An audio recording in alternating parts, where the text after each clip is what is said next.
The Zenith Arms Galactic Weapon Expo was more than just a showcase. It was a statement of power. Every year, the galaxy's most advanced civilizations gathered to demonstrate their technological dominance. 1,000 species packed the auditorium, from warlords adorned in ceremonial armor to scientists in shimmering robes of knowledge. The air was electric with expectation, tinged with rivalry and arrogance. The humans, however, were there as little more than a curiosity. Newcomers on the galactic stage, granted a token invitation out of politeness or perhaps pity. To the established powers, humanity was a young, inconsequential species still fumbling with basic technology, a backwater civilization barely worthy of notice.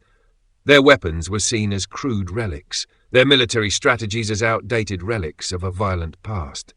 No one truly expected humanity to showcase anything impressive. To most, their attendance was a mere formality, a diplomatic gesture that allowed the galaxy's great powers to appear benevolent. They had been given a slot on the schedule, tucked away near the end when most spectators' attention would already be waning. On the grand stage, each delegation had paraded their deadliest innovations.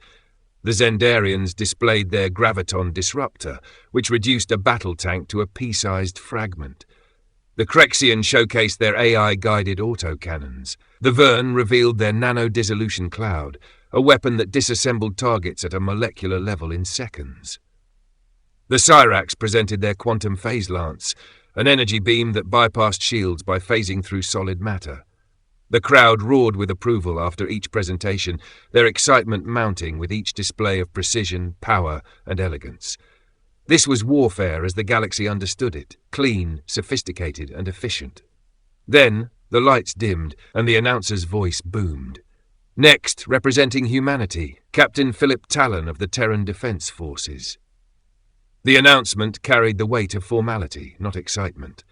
The applause that followed was polite at best, tepid compared to the ovations before. The humans were new to the galactic scene, seen as clever but backward. The general consensus was that they still played with fire while everyone else wielded stars. And the idea of humans contributing anything noteworthy to advanced warfare was laughable. Captain Talon walked onto the stage with measured steps. He was lean, in his early 40s, with eyes that seemed to have seen more than any one lifetime should. His uniform was simple, functional, and worn from countless deployments. Beside him, a team of human soldiers wheeled out a bulky, inelegant device on a reinforced cart. It was a hunk of metal. It had 6 barrels arranged in a circular pattern, an ammo belt feeding into its base, all exposed steel. The design was raw and mechanical, a stark contrast to the sleek, energy-based weaponry showcased before. This wasn't a weapon of grace, it was a weapon of brutality. Confused murmurs spread through the audience. A Zendarian general's mandibles clicked with incredulity. "By the stars, is that a pipe organ?" No, a Crexian burbled, his emerald scales sparkling. "It's clearly a crank-operated grain harvester. Have they mistaken this for an agricultural expo?" Laughter bubbled up, hesitant at first, then growing louder. A Cyrax technician's crystalline body glowed with amusement. "Does it run on steam, perhaps? Shall we fetch them coal to keep it going?" A Vern weapons analyst shook his head, his body moving with mirth. "Look at those cartridges! Physical projectiles? What are they going to do, poke us to death?" A towering Valdurian warrior, covered in dense exoskeletal armor, stomped closer and laughed, a deep rumble that shook the floor. "This weapon looks like it belongs in a museum. Do humans not understand modern warfare? No one uses kinetic weapons anymore. Shields render them useless." Captain Talon's expression didn't waver. He let the laughter echo, let them indulge in their derision. He had seen this arrogance before, countless times. In enemies who thought their technology made them untouchable, in allies who underestimated grit and raw firepower. He waited, unbothered, his gaze cold and patient. The device beside him sat there, unmoving, an ancient monster waiting to be unleashed. The laughter swelled, no longer restrained. A Harkon admiral with neural implants snorted, her voice dripping with disdain. "Maybe they'll show us how to sharpen sticks next." "Why so many barrels?" the Zendarian general asked, his voice dripping with mockery. "Is one not enough to hurl their little rocks?" When the laughter began to subside, Talon finally spoke, his voice cutting through the noise with a calm authority. "Gentle beings, may I present? The M134 Minigun. This weapon operates at over 3,000 rounds per minute. That's 50 rounds per second. The multiple barrels allow it to sustain that rate of fire without overheating, ensuring it can keep firing long after other weapons would fail. 3,000? That's absurd. Why would anyone need such excess? Talon's lips curled into a faint, humorless smile. Because sometimes the only thing that matters is the silence that comes after. The murmurs died instantly. The phrase hung in the air, ominous and cold. He turned to the line of targets downrange. The humans powered up the minigun. The hum of the motor rose, an ominous overture to what was coming. Thousands of eyes fixated on the human weapon, a crude, archaic beast of metal and mechanics. Skepticism flickered in the aliens' expressions, their minds steeped in superiority. Then Captain Talon's finger squeezed the trigger. The minigun's motor screamed to life, and with it came the roar. A thunderous, relentless brrr exploded from the spinning barrels.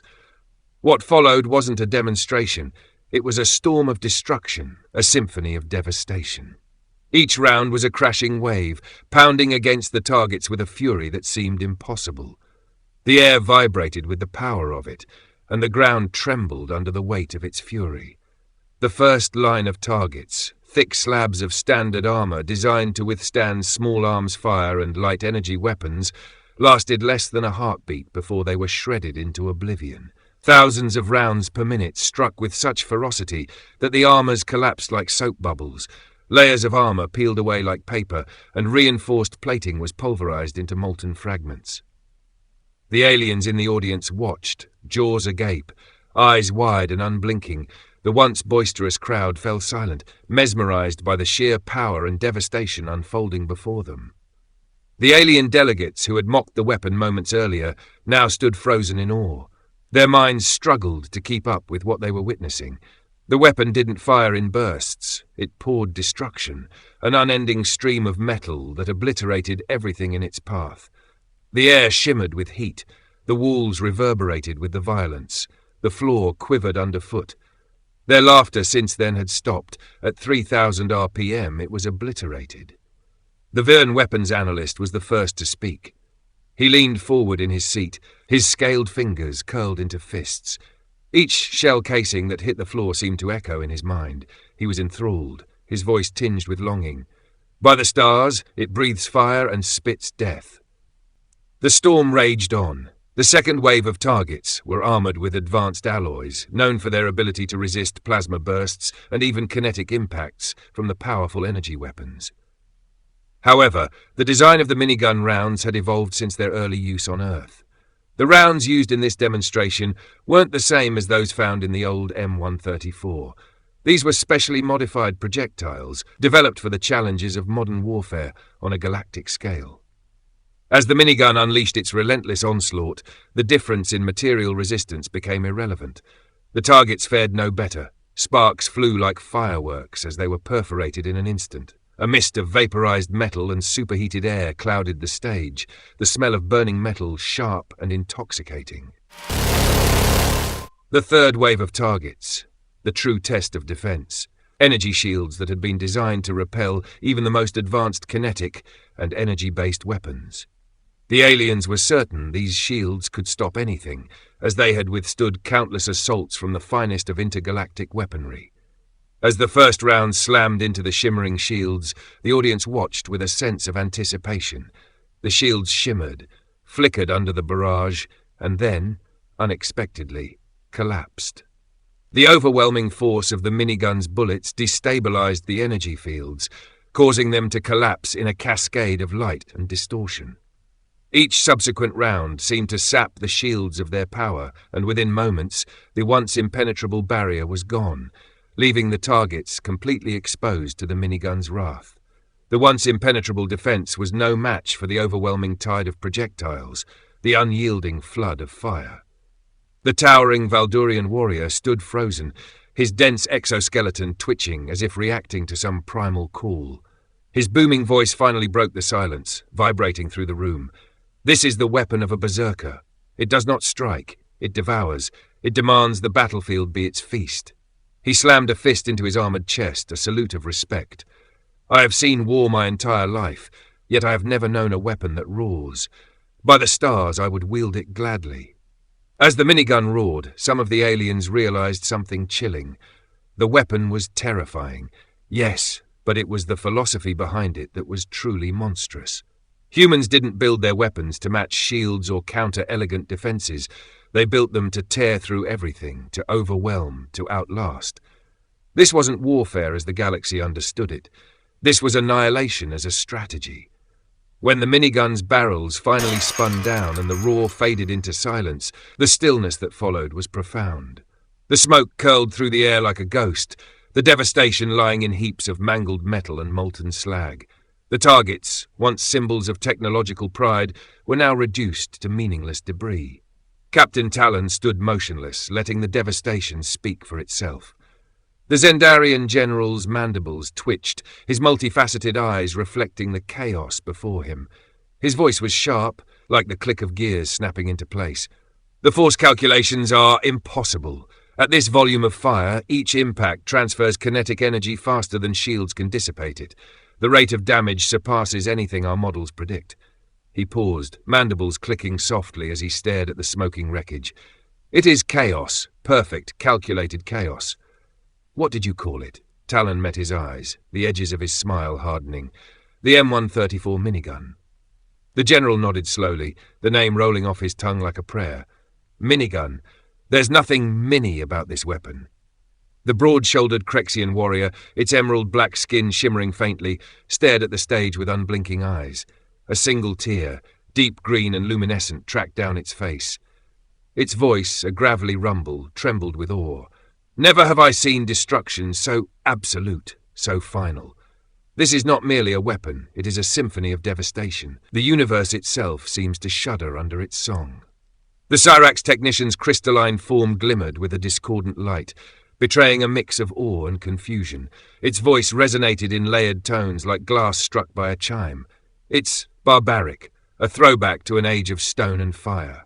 It hesitated, the glow of its body dimming slightly as it stared at the destruction. And yet, there's an elegance to its brutality. No energy calibration, no phase harmonics, just force, relentless, unstoppable force. The Harkan Admiral shivered, neural implants along her scalp pulsing erratically. She rubbed her temples as if trying to process the aftermath, her voice a hushed whisper. The noise, the vibrations, they override everything. Even our most advanced neural systems cannot isolate the chaos. She paused, looking at the minigun as though it were alive. This weapon overwhelms the body, the mind, the very battlefield. I see now, war is not meant to be clean. And the Zyron strategist, usually the most reserved in any gathering, leaned forward in his seat, his gaze intense. His long, segmented fingers drummed a thoughtful rhythm against his armrest. Weapons like these defy modern tactics. Shields mean nothing. Cover means nothing. This device eliminates the need for precision entirely. I've never felt anything like this. It's a call to war, real war. It makes me long for the simplicity of battle, when the strongest survived. This weapon is a testament to that. Talon stood tall, his voice calm yet carrying a weight that silenced the room. He spoke not to boast, but to make them understand. You build shields to endure battles. You design weapons for elegance, precision, balance. But we don't play by those rules. He paused, letting the silence stretch, his cold gaze locking onto the stunned crowd. We don't fight to trade blows or outmaneuver our enemies. We fight to erase them, to ensure they never stand again. This, he gestured to the smoking minigun, its barrels still glowing faintly, is not just a weapon, it's a promise. A promise that when we go to war, we end it. Swiftly, completely, without mercy. Talon's lips curled into the faintest hint of a smile, the kind that sent chills down spines. Pray you never hear its roar, because if you do, it's already too late. As Talon finished his words, the room fell into a profound, uneasy silence. The gravity of his statement sank in, far deeper than the overwhelming force of the weapon. The alien delegations, once brimming with arrogance and confidence, now shared a collective sense of unease. It was no longer the minigun's raw power alone that had captured their attention. It was the strategy behind it. A strategy that reveled in its simplicity, relentless, overwhelming force, with no hesitation or restraint. A philosophy of war so foreign and terrifying that it made even the most advanced civilizations question their own approaches. The idea of battling against an enemy whose sole goal was to eradicate rather than conquer, whose power wasn't tempered by any sense of mercy, honor, or precision, sent a cold ripple through the crowd. For the first time, the audience wasn't just witnessing a display of power. They were confronted with the horrifying realization that humanity was different. Their war was not one of finesse, not one of rules or honor, but one of sheer destruction. And they didn't need the elegance of energy weapons or the precision of quantum technology. They simply needed the will to keep firing. As Captain Talon's figure receded into the shadows, the weight of his words and the devastation he'd wrought hung heavily in the air. There was no applause now, only a profound, almost reverent silence. The alien delegations, once confident in their superiority, now shared a single chilling thought. We need one of those.